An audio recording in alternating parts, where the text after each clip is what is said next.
والله العظيم يا دكتور يجي بالليل ما بينيم حد، صريخ صريخ صريخ، ويجي الصبح عايز ينام. طب ما انا صحيت الصبح، يعني انت صحيت صبح وليل.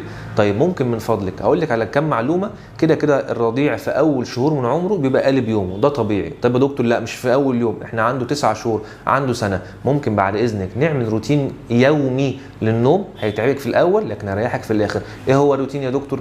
رقم واحد ان احنا لو نقدر ندي البيبي دش او شاور قبل ما ينام، ميه دافيه خلاص، ولو حتى في الصيف ميه فتره، ده بيقلل له كتير قوي من التوتر بتاعه. رقم 2 نهدي الاضاءه خالص بتاعه الاوضه. رقم 3 يفضل لو نشغل قران او نشغل اي حاجه بسيطه بحيث يتعود عليها، نشغلها له على طول. مثلا في ناس بتشغل اذاعه القران، ناس بتشغل شيخ معين صوته بيهدي. طيب لو هنشغل اباجوره سهريه صغيره قوي كده على الجنب. وبعد كده لو هنسكت كل حاجه، مفيش شاشات مفيش اصوات، حتى بقيه الشقه